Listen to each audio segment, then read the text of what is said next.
Samantha Carter had always been a firebrand. At just 15, she brimmed with a fierce determination and a sparkling enthusiasm that set her apart. She'd known since middle school that she wanted to join the debate team, her passion ignited by a series of riveting speeches she'd watched online and a fascination with the power of argument. This year, as a sophomore, she finally had her chance.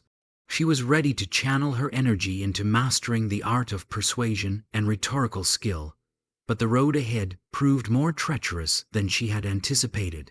At lunch one Tuesday, Samantha approached the debate team's table, where a group of seasoned members chatted about their upcoming competition.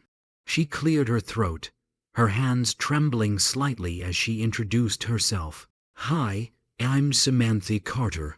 I'm really interested in joining the debate team. Could you tell me more about the tryouts?" The team's captain, Julia Thompson, looked up with a raised eyebrow. Julia had been debating since freshman year and was known for her incisive arguments and sharp wit. She exchanged a glance with her teammates before responding, "Sure, Samantha. We hold try-outs in 2 weeks. You'll need to prepare a speech on a topic of your choice and be ready to answer questions. But I should warn you, it's pretty competitive. We have some pretty experienced debaters here." "I'm up for it," Samantha said, trying to sound more confident than she felt. Julia gave her a small, measured smile. "All right then. Good luck." As Samantha walked away, her heart pounded with a mix of excitement and nervousness. She had a solid plan. Her father had always encouraged her to debate at the dinner table, and she spent hours researching and practicing in front of her mirror. But her excitement was soon tempered by doubts.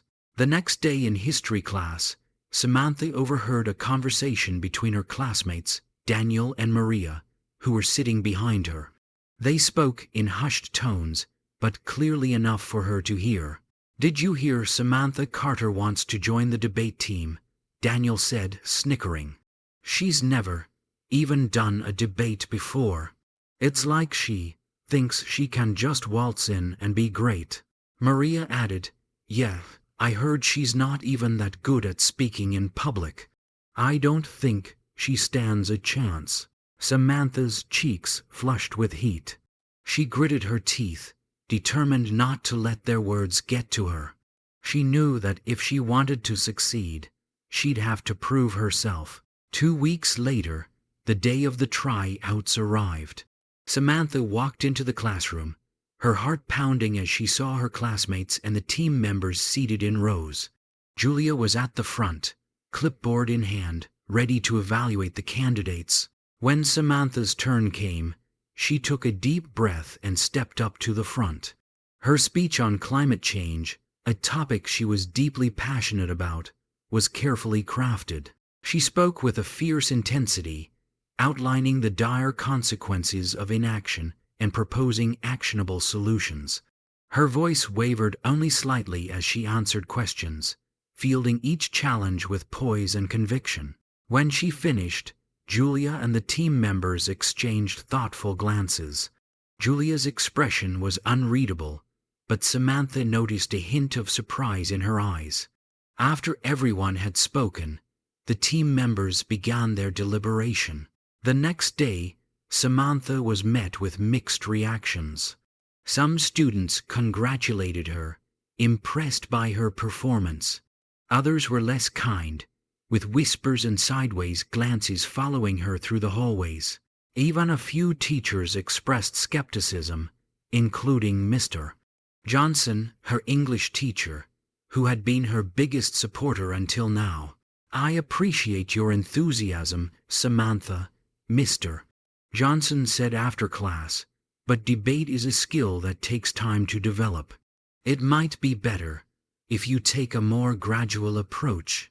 Samantha's shoulders slumped, but she refused to let his words defeat her.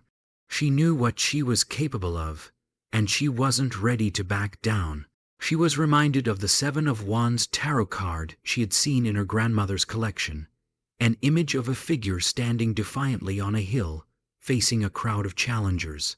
It was a symbol of standing one's ground amidst opposition, a lesson Samantha took to heart. Over the next few weeks, Samantha threw herself into preparation.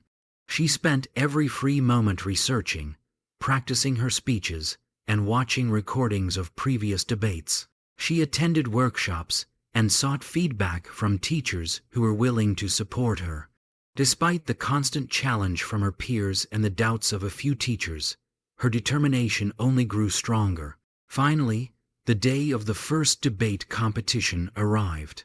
Samantha walked into the auditorium with a mixture of trepidation and resolve. She saw Julia and the other team members already seated, preparing for the match. Her heart raced as she took her place among the competitors, each one a fierce opponent in their own right. When it was her turn, Samantha felt a surge of confidence. She approached the podium, took a deep breath and began. Her arguments were sharp, her rebuttals well prepared. She stood her ground against the seasoned debaters, handling their challenges with a strategic grace that surprised even herself.